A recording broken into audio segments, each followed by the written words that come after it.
Bom dia, companheiros. Mais uma vez, aqui estamos, porque Deus assim nos permite. Fazemos parte do Grupo Espírita Jesus no Lar, que divulga o Evangelho do Mestre há quase 50 anos. E nós aqui estamos juntos, aprendendo, que Ele nos reforce e nos ampare. Que o Mestre Jesus nos envolva.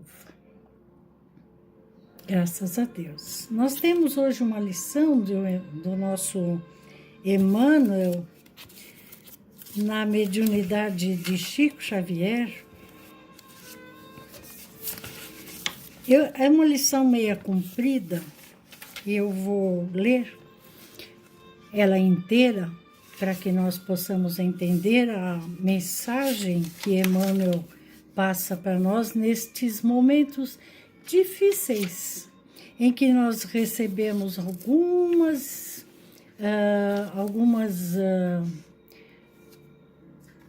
propostas, né? Ou problemas que possam haver quanto ao nosso planeta, né? Tivemos alguns vídeos que nos assustaram a muitos. Muitos creem em Deus e sabem que Deus é todo misericórdia. E outros estão meio assustados. Então, Emmanuel diz assim: refugia-te em paz. A mediunidade é do nosso Chico Xavier, sempre atualíssimo, o nosso Emmanuel. Ele começa com uma frase que diz assim: havia muitos que iam e vinham e não tinham tempo para comer. Isso está em Marcos, capítulo 6, versículo 31 do Novo Testamento. Havia muitos que iam e vinham, sequer tinham tempo para comer. É o que nós quase que hoje vivemos isto, né? Na nossa correria. O Emmanuel diz assim: o convite do Mestre para que os discípulos procurem um lugar à parte a fim de repousar a mente e o coração na prece é cada vez mais oportuno. Todas as estradas terrestres estão cheias dos que vão e vêm, atormentados pelos interesses imediatistas que, sem encontrarem tempo para a recepção de alimento espiritual, inúmeras pessoas atravessam a senda famintas de ouro e voltam carregadas de desilusões. Outras muitas correm as aventuras sedentas de novidade emocional e regressam com o tédio destruído. Nunca houve no mundo tantos templos de terra e de pedra como agora para as manifestações de religiosidade. E jamais apareceu tamanho volume de desencanto nas almas. A legislação trabalhista vem reduzindo a atividade das mãos, como nunca. No entanto, em tempo algum surgiram preocupações tão angustiosas como na atualidade. As máquinas da civilização moderna limitaram espantosamente o esforço humano. Todavia, as aflições culminam presentemente em guerras de arrasamento científico. Avançou a técnica da produção econômica em todos os setores, selecionando algodão, o trigo, por intensificar-lhes as colheitas, mas, para os olhos que contemplam a paisagem mundial, jamais se verificou entre os encarnados tamanha escassez de pão e vestuário. Aprimoraram-se as teorias sociais de solidariedade e nunca houve tanta discórdia.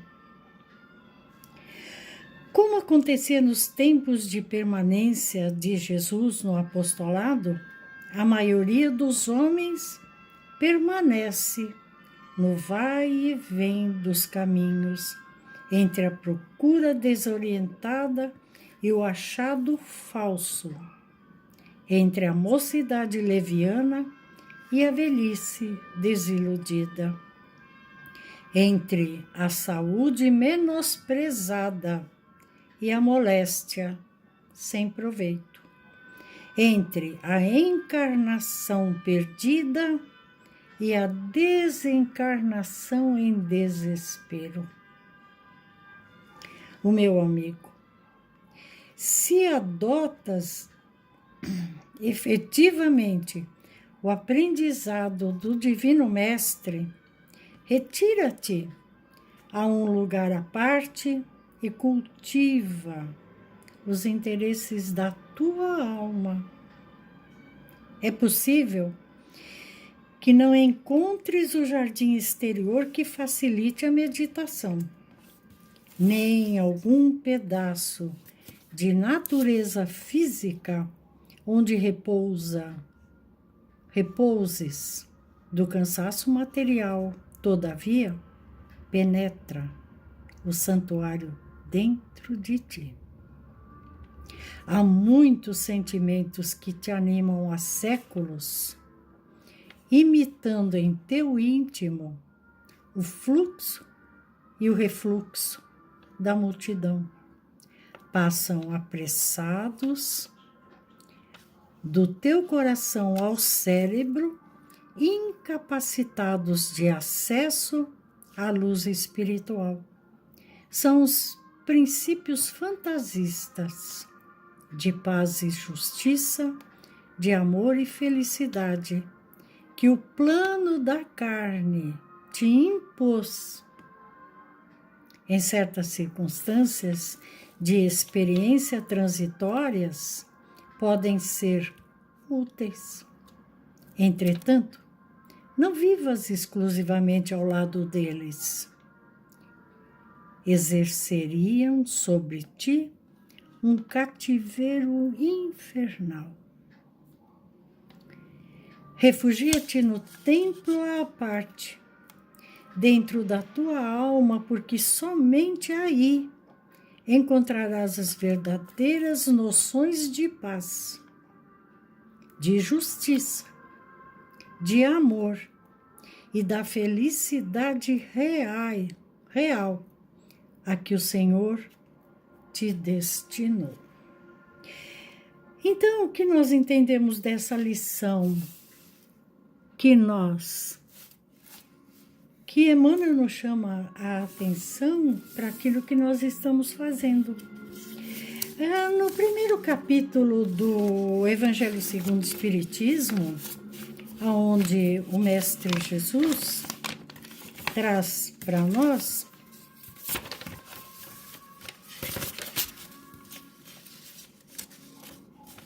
ele diz assim: eu não vim destruir a lei. Primeiro capítulo, Evangelho segundo o Espiritismo. O que é a lei? Ela está formulada nos 10 mandamentos que Moisés recebeu no Monte Sinai. Essa é a lei. E como Deus de amor, de um amor tão imenso que nós não podemos entender ainda, e é um amor infinito e incansável, mas ele é imutável. Ele fez a lei da fraternidade e esta lei permanece. Agora, o que nós precisamos é entrar por entendimento dentro destas leis. A primeira lei de Moisés, ele diz: amar a Deus sobre todas as coisas, que foi o que Jesus depois deixou mais fácil para o nosso entendimento. E a segunda lei é: faça aos outros aquilo que você gostaria de receber. E Emmanuel está explicando para nós na sua lição que nós fazemos exatamente o contrário e tentamos receber através de pequenas preces de socorro aquilo que nós não temos como crédito lá no alto. Então, para que Deus coloque um planeta cheio de amor e de fraternidade, não é o planeta que vai mudar. O planeta continua terra, sol e mar, tudo que Jesus preparou de mais lindo para que nós pudéssemos aprender. Quem vai mudar? Quem tem que se regenerar? Somos nós. Nós é que estragamos o planeta através das nossas ações egoístas. E é isso que Emmanuel diz para nós. Para nós entrarmos em meditação e percebermos como nós estamos agindo. E através daquilo que nós fizermos, nós vamos receber. Jesus é claro nesse ensinamento. Ele diz: ninguém que plantar espinhos vai colher uva.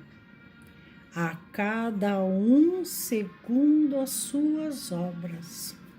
Então, quando o nosso pensamento de revolta ou de falta de pensamentos negativos, falta de amor e de compreensão, e nós fazemos as coisas erradas por impulso, por instinto, podemos esperar que a reação desta causa virá para nós como efeito.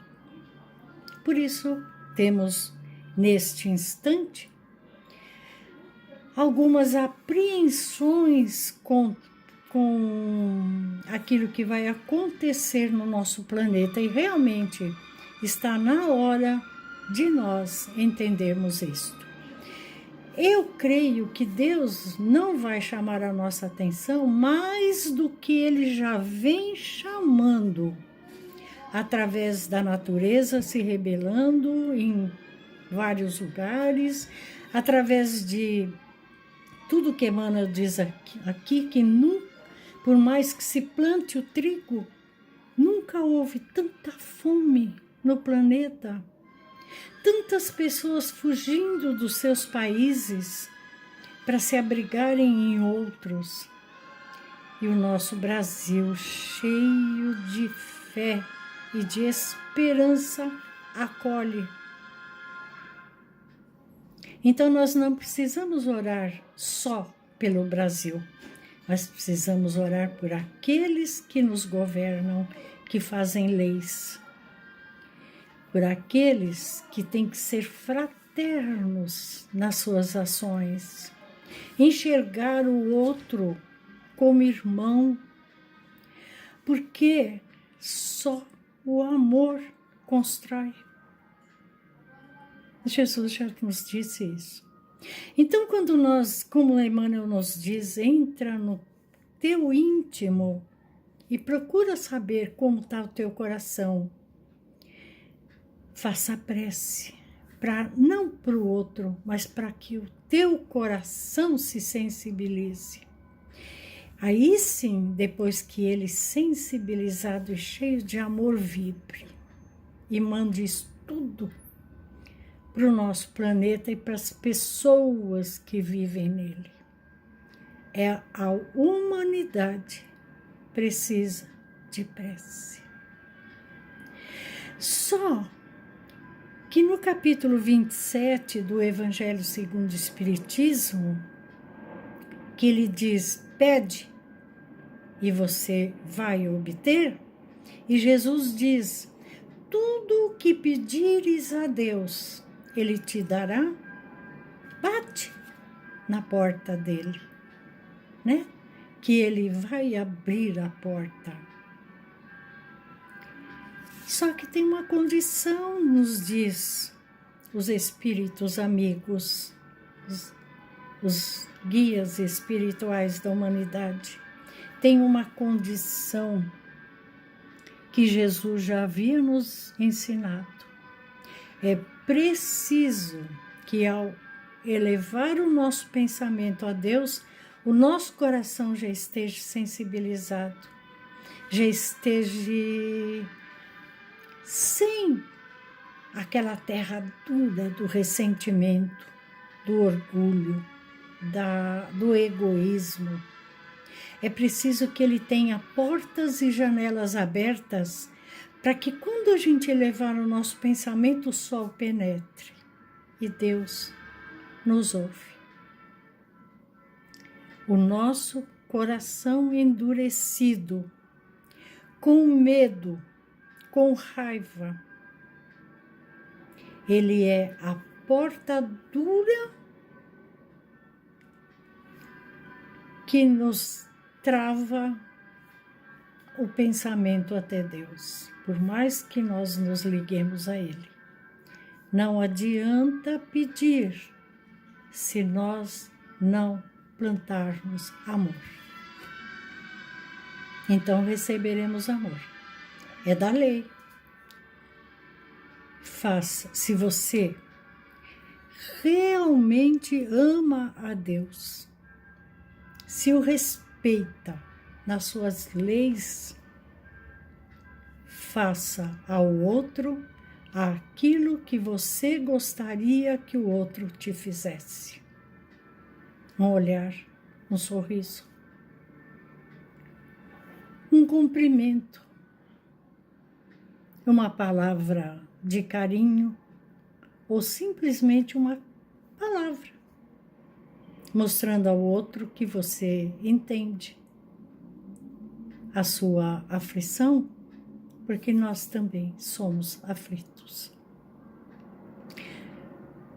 Oremos a Deus por toda a humanidade, pelos lugares mais difíceis que os nossos irmãos passam como prova, como chamamento, para que percebam exatamente como estamos agindo. Oremos sim, roguemos a Deus por cada um de nós, para que possamos entender fielmente a lei de fraternidade universal. Somos irmãos verdadeiros, nascidos de Deus. E aí viemos para a Terra para podermos aprender e curar as nossas feridas. E por isso tivemos Jesus como mestre, nos ensinando um medicamento único que vai fazer com que nós cresçamos e possamos receber tudo aquilo que Deus nos oferece. É assim que Emmanuel termina a lição e eu vou repetir esse último trechinho. Refugia-te no templo à parte, dentro da tua alma, porque somente aí encontrarás as verdadeiras noções de paz, de justiça, de amor e de felicidade real, aquela que o Senhor te destinou. Tiremos as pedras do caminho, removamos todas as paredes endurecidas do nosso pensamento negativo, que ele se ilumine e que possamos ter o caminho de amor que Jesus nos ensina. Venha a mim, eu sou o caminho, a verdade e a vida. A verdadeira vida, sem temor. Porque a nossa consciência há de ficar tranquila quanto às nossas ações. Que Deus nos abençoe e nos envolva, envolvendo o nosso planeta em luz, para que cada irmão possa receber a nossa vibração de carinho e paz, de amor e de entendimento, e possamos todos nós mudarmos, mas mudarmos radicalmente, Senhor. Graças a Deus.